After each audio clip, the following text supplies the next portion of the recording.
I'm just using an ordinary pencil. It's a #2 pencil, which means it'll be just about dark enough for drawing. You can use different types of pencils, and whatever you prefer is fine. Notice that I have a special eraser that I bought at the dollar store. Um, don't worry though, if you make a mistake, don't worry about erasing, just get another piece of paper and start again. Now the rabbit, we're going to draw his head in an oval, kind of almost an almond shape, sort of like this. So see, it's kind of an egg shape, I guess you'd say. And it's just tilted a little bit. See how the angle is tilted just a little bit there? That's his head. Now his body is going to come off of that and connect to it quite a bit. I mean, it's almost like right over the top of it. It's kind of another oval, a bigger one. And rabbits have really big hind legs because they jump, you know that. And so we're going to make a big leg back here. And notice how his foot comes way forward. And make sure it comes way up forward. And his feet, his front feet are very small. You barely even see them when he's sitting down, like he is here. Notice I'm putting just some little lines there to show his toes. And this, notice how this is just a C shape, how simple that is, just a line there. Now his ears, we're not going to put big ears sticking up really high like this, like you'd imagine a bunny rabbit to have, but we're going to lay his ears along his back. If you ever see a rabbit out in the wild, you're going to see his ears laying back, and they're probably not even this big. These are a little oversized. You could make them a little smaller. And notice how I put the second ear back a little bit. His face is to the side here, so the eye is just going to be like this on one side. His other eye is hidden, you can't really see it.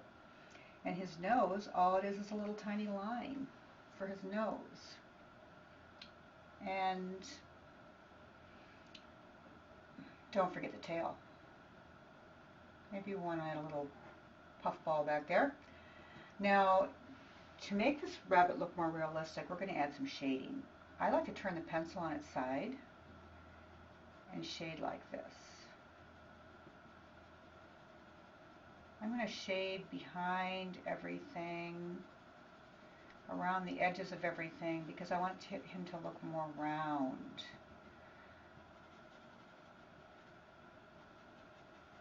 And his feet are below him, so they're going to be kind of shadowed under there. You're not going to see them as well.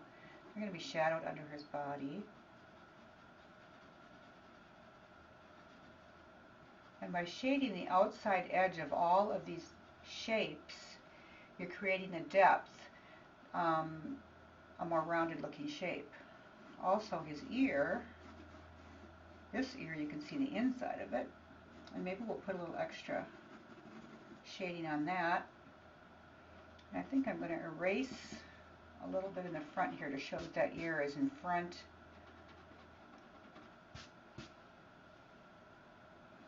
And this ear is behind his head. Don't forget the whiskers.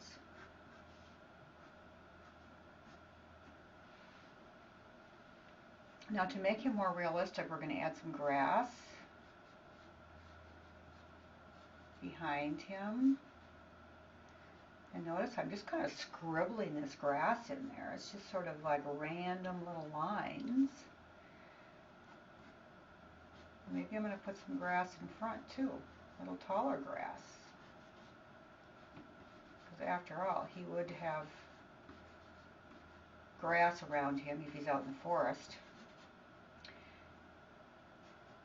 Now by adding more shading and depth to this little rabbit, you're going to make him look more and more realistic, and you can keep on going with that. You can add more and more shading, and you can even make him look a little bit more fuzzy by adding a little bit of hair, because rabbits are very furry. Maybe make his ear look a little bit fuzzier by adding some lines.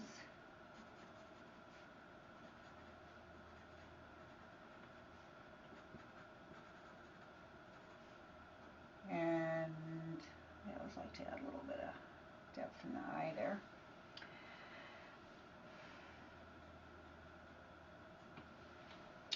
So there's your bunny rabbit. I'm going to sign this one.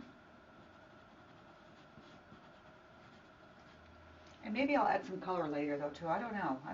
I think I might just leave him the way he is. Let's draw some more animals. Let's do lots of different forest animals and put them all together in one big picture. Wouldn't that be fun? Next time we'll talk about another animal.